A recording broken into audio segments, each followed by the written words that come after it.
I'm Joe. This is a short video to talk to you about a 2016 Holden Insignia VXR, which is this vehicle here just beside me. Holden as a brand, as a lot of you Aussies and Kiwis will know, has been around a long time. In actual fact, I would say it's part of your culture. It's the bread and butter of the car society. Between your Holdens and your Fords, it means so much to this country and Australia. But interestingly enough, Holden, of course, is part of a bigger network of GM vehicles. And where I'm from, being Irish, over there you have your Opel and your Vauxhall. And it was no surprise that when GM needed to find a mid-sized sedan vehicle for the New Zealand and Australia market, they looked to Opel and Vauxhall for something for that, which is what we have here. The Holden Insignia itself is a vehicle which is commonly used back home, and there's different variations of it. But the VXR, now this would be considered the sporty version. Now, not quite as hardcore as your HSV, which of course stands for Holden Special Vehicles, which I actually have one just not too far from me, just over here, which you'll see on the right hand side. HSV, an entirely different beast altogether. The HSVs typically associated with their big snarly 5.7 6-litre 6.2 V8 engines, whereas the Insignia, just back over this side, of course more designed for the European market, has your smaller engine. Now this is the funny thing, even though this may be associated as a European vehicle, under the hood what they have is a 2.8 V6 twin scroll single turbo. So 2.8 V6 turbo, and this engine, the beauty of this engine is that it was actually manufactured in Melbourne, Australia.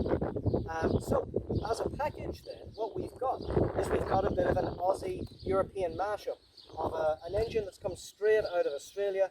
It's been sent across to Germany, where the German engineers have manufactured this vehicle, and this, because it's a VXR, of course, all VXRs get tuned and they get tested on the Nürburgring in Germany, which of course is a famous racetrack many people know. So the VXR brand then, what we've got here is a vehicle that wasn't really sold in huge numbers. Why? And that's because when this vehicle was released in 2016, or when this one was sold, should I say, you had the Holden SV6, which is what most people refer to as your V6 Holden Commodore. The V6 Holden Commodore SV6 at a price point was $15,000 cheaper than this. So this brought this vehicle right up then to your Holden SSV, which was a 6.2 V8 naturally aspirated engine. So the thing is, when you look at those three vehicles combined, this then actually seemed quite expensive. So I totally understand why it didn't sell in huge numbers. Interestingly enough as well, because it's a European spec vehicle, these are equipped with all-wheel drive or four-wheel drive. So very similar to your Volkswagen 4Motion, your Audi Quattros, your Subaru or Subaru, and symmetrical four-wheel drive, and so on and so on. So all in all then, we've got a mid-size sedan which has a 2.8 V6 turbo engine, manufactured in Australia. The car comes from Germany itself. It is also sold in the US as a Buick Regal.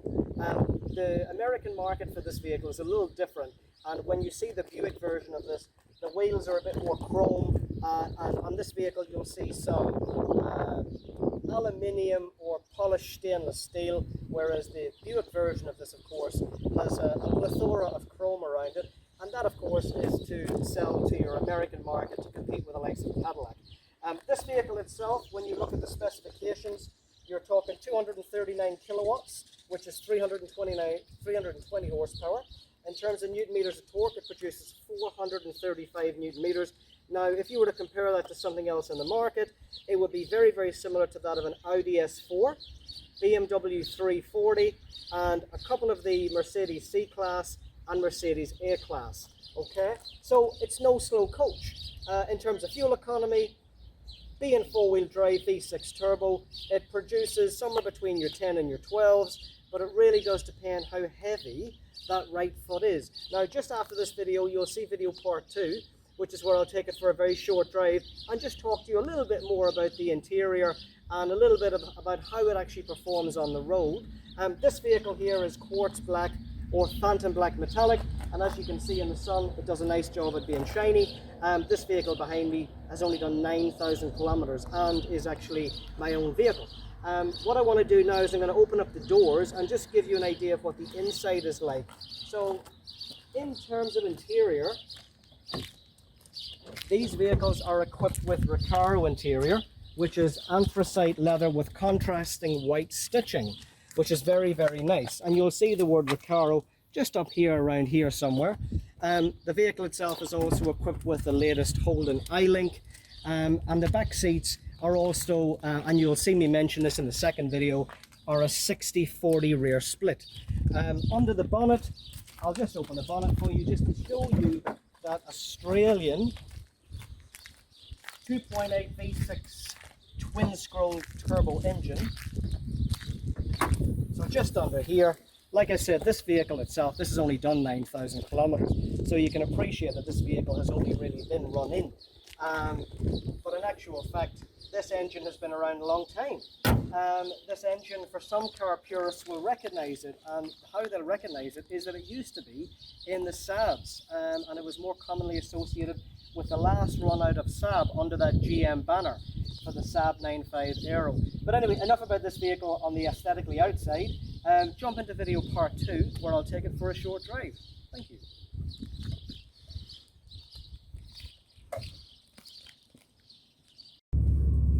Hello, again my name's Joe, and welcome back to the video on the 2016 Holden Insignia VXR.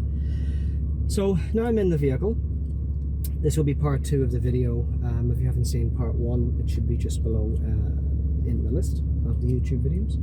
So this is part 2. This is about the test drive as it was, for me anyway, when I first jumped into the vehicle. Again, I knew what it was on paper. I got my head around, it's an Australian engined Holden, which is not uncommon, but it's in a European built assembled vehicle in Germany. So again, this vehicle here falls under the GM banner, under Opel and Vauxhall, and you know, the vehicle, one of the identification numbers on the inside of the door jamb actually says you know, Opel on it, which is perfectly fine because it's Opel, it's German. And then VXR, which is what it's badged as, and you'll see it on the gear stick, you see it on the inside of the door cards, you see it on the door sills rather, you see it on the mats, and you see it on the rear boot. And VXR stands for Vauxhall Racing, which again in Europe is a common, it's like your, okay, maybe not as prestigious as your AMGs or your motorsports, but it's in that vicinity, you know. It's a true VXR vehicle, meaning that it's one of the ones that they've taken around the Nürburgring and you know, tried to make it as performance orientated as you can with a family car, of course. So this is a family car, 4-door sedan vehicle. The neat thing is the back seats do fold down, 60-40 rear split, so it's a little bit more versatile, like a hatch in that respect, but it is still a 4-door sedan. The model that came after this, which was the very last of the Commodores, which of course was a Holden Insignia underneath, it is more of a liftback or a 5-door hatch, but again, we won't digress too much with that. It is mounted to a 6-speed automatic transmission, which you can use as Tiptronic up and down, or if you want to, like I do, you can use the paddles on the steering wheel. I quite like using the paddles, to be honest. That's something I used to use my Kia Stinger twin turbo a lot with, and again the AMG vehicles, I like the paddles, but you know, there are days that you couldn't be bothered really getting into it, and you just want to go to work or go home, and you'll just stick it in drive and off we go, which is what we're going to do now. We're just going to drive along and we're just going to take it for a nice drive. The exhaust, you'll hear a little bit more texture too, and that's simply because I've had the exhaust done with Kobe Performance exhausts in Hamilton Waikato, so thank you to them. It is going back to them for a bit of fine tuning. What they did was they basically took the 2 rear mufflers off and made more of a stainless. It was a custom one because they didn't have one off the shelf for these, so they did a stainless steel exhaust for it, and it's nice, and it makes the vehicle a lot more vocal, shall we say, but at certain speeds it's a little bit more drony. You can hear the front sensors just giving out to me because of the low exit. You may have noticed the indicators on the left, and that's of course European car. So that is one thing you've got to get your head around if you've just jumped out of a conventional normal Holden Commodore. Holden Cruise even, I think, has them on the right hand side. My HSV Club Sport has it on the right. True fact today, first time ever, I put my wipers on instead of my indicator in the HSV, which was a little bit embarrassing, but it is what it is. So yeah, the indicators are on the left, European car. So cruising along, I think we're in 5th gear at the minute, doing 50, 53. It's a nice place to be. The seats are very supportive. The Recaro seats are a big thing for me. It's not because they're a Recaro seat, it's just I like the feeling of being comfortable and supported and engaged with the car. Nothing's worse than having a very flat seat. Certain vehicles have that, and that goes with the nature of the car. In a sporty car, you expect not just sporty seats, railway tracks, but well supportive seats. And that's what these have. Steering wheel is a flat bottom steering wheel, again contrasting stitching which matches the seats. Paddle shift, okay, so the transmission 6-speed automatic, like I said. It is not like a double clutch. My wife has a Golf GTI, fabulous car, the quintessential hot hatch still in my opinion, although there are some good ones out there, don't get me wrong. And the DSG is much quicker. So DSG, that dual clutch gearbox, this is your normal old-fashioned 6-speed auto. Yes, it's got paddle shift. Yes, it's Tiptronic, so I can go into 4th, I can go into 3rd. You'll hear it start to burble, which is just nice. I didn't go for a pop and crackle. I draw the line somewhere. But it's got a nice engine note now as well. But yeah, the transmission, it's not the quickest, so I'm in 3rd now. There's 4th, that wasn't too bad. 5th, slight delay, you know, so you have to allow for that. I find that different cars have different personalities, and you know, sometimes you just have to take a moment or two to get used to different gear changes. You get used to, you know, it's just like everything, you know. But it's not the best automatic gearbox I've ever owned now, in all fairness, but it's certainly not as bad as the likes of your CVTs or stuff like that. The car certainly has plenty of pull, you know. We're talking like I said, 435 newton meters of torque. 0 to 100 times on the vehicle, we're supposed to be around that 6.5 seconds. What with all-wheel drive and stuff like that, you know, you'll get varied reports on how that actually turns out. I'm past the stage of that, despite the fact I like sporty vehicles. My license is too important for me personally, but it gets up and goes. Okay, it's 4-wheel drive. It's like an Audi Quattro or like your Volkswagen 4Motion, your Subaru or Subaru, whatever you want to call it. You know, that 4-wheel drive symmetrical transmission, 4-wheel drive symmetrical drivetrain that they have. So you know, it's like that, and it's good, and it's good in the wet, and it corners flat. I mean, those 20-inch wheels on Pirelli P0 tires do a cracking job at keeping this thing you know, nice and tidy on the lines. Again, I don't drive vehicles to the point now where it's dangerous, but I like to feel how competent and controlled the vehicle actually is through the corners. It's a nice cabin, it's a nice place to be. There's a dark contrast for the ceiling. You know, it lets you know when you're in here, it lets you know that you're in a vehicle which has been set up aesthetically to be more of a sports sedan than your average shopping cart vehicle, you know. So, you know, if you've got your Holden Cruise or your Holden Malibu, they're your sort of more entry-level Holdens. You get your Commodores, of course, you got your SV6, your SS, SSV. This kind of falls in there somewhere, and it's unusual, and that's why, like I said, with the price point and marketing, the vehicles never really took off. But from a second-hand buyer's point of view, knowing that they exist and knowing what they have makes them brilliant. You just have to put your hat on and think, well, let me see. I want a European car with the European features because I like that, not because it's brand snobbery or anything else. I like the feel and the texture, and I like the solidity of those European cars a little bit more than some of the Japanese ones, if that's your thing. But you don't want to pay those European prices for the vehicle up front, or your parts and servicing, let's just say. This is brilliant because it falls right into think it's a bit more cool than the likes of your Ford Mondeo Titaniums. They're a nice looking car too, and like I said, you've got your Kia Optimas and you've got loads of different things. But you know, for me personally, you know, I like this because it just offers that little bit of obscurity with practicality, with performance, with refinement, and it's a neat package. You know, it's a neat package. I could have gone out and just, like everybody else, and bought something that you see everywhere, and there's nothing wrong with that. Vehicles that you see everywhere for a reason. Good car. But these just, like I said, they're an unusual vehicle in a market that didn't really know what it was, what it offered, didn't really know why it was that expensive. People did buy them when they were sold them properly, and they understood this is what I'm getting for this money, and that's great.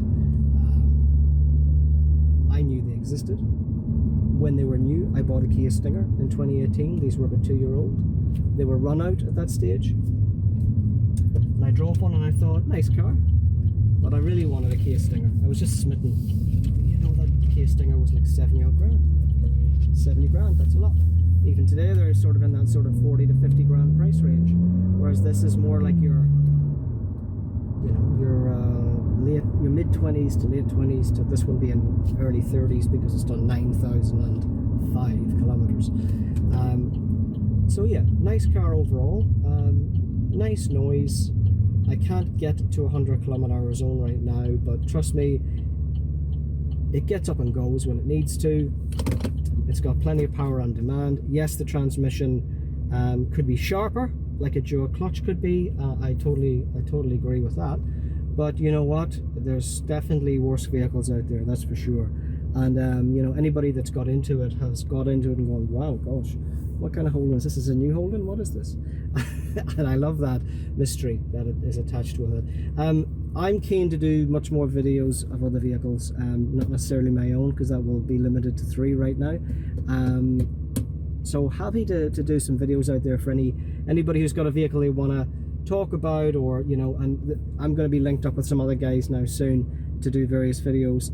So please give me a thumbs up, please share these, because I'm very passionate about vehicles in general. I always have been. Anybody who knows me knows that for sure.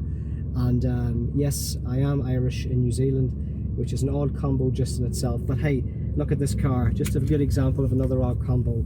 Australian engined, German assembled, with an Irishman driving in New Zealand. I mean, you couldn't get more odd than that, could you? So thank you for watching. There's 2 of these videos. This is video part 2, and again, this is my car.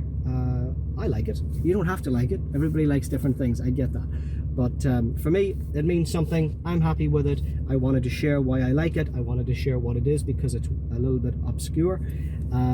And hey, just any comments or messages, please leave them below. Anything nasty, please keep it to yourself. We all get enough of that as it is. Thank you, Merry Christmas, and have a Happy New Year.